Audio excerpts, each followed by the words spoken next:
Chapter 21. The Final Brew. The forest welcomed them back with silence, heavy and waiting. They had left the mountain behind, but the weight of what they carried, what it meant, had not lifted.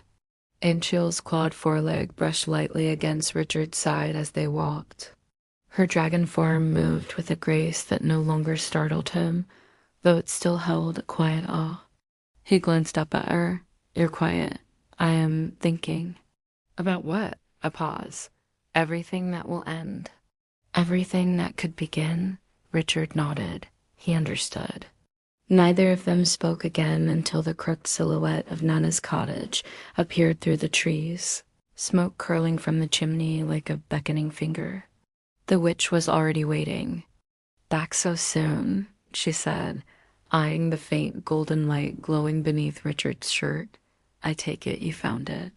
"We did," he said, "and we're ready." Nana's sharp eyes flicked to Anchel, who lowered her great head in silent greeting. "Ready," the witch echoed, but her tone was not cheerful. "You know there's no undoing it once the potion is made." "We do." She gave a short nod. "Come then." It takes more than a spark to brew something that changes the soul. Inside the cottage, it was warm and dim. The hearth glowed low, casting amber light over rows of hanging herbs and strange artifacts. Richard sat by the fire while Nana laid out her tools. A wide black cauldron, a dragon-bone pestle, several tiny vials filled with glimmering things, motes of starlight, ground obsidian, silken threads from a dryad's cocoon, magic, raw and old. Anchil curled her bulk outside the open back window, her eyes following every motion.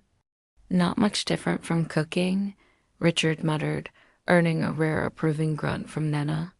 "Cooking if the soup might turn you into a cloud or burn your memories away," she said. "But yes, the rules of balance hold."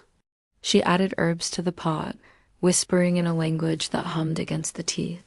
Then came a silver drop of moon water, a pinch of phoenix ash, and finally the vial. The breath of the first flame. As it poured into the mixture, the potion turned gold and sang softly, like a melody remembered from childhood. Nina stirred once, twice, then stepped back. "It's ready. It will hold until sunrise. After that, it goes wild." Richard turned to Anchil. "Are you sure?" Her thoughts reached him, clearer than ever before. "I am, but I will not take it unless you are too." He stood, walked to her, and touched her snout. "I didn't fall in love with a dragon or a human. I fell in love with you." A long breath passed between them. "Then let's finish this." As the moon rose full above the trees, the potion shimmered in its bowl. Anchil lowered her head to drink.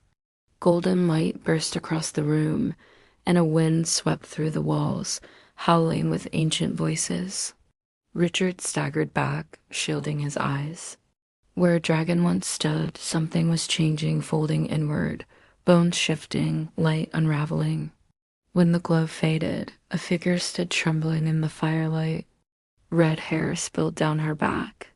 Her skin was bare but unburned. She stumbled, then righted herself with a hand braced on the hearth. Green eyes found his. "Richard?" she whispered. He crossed the room in 2 steps and pulled her into his arms.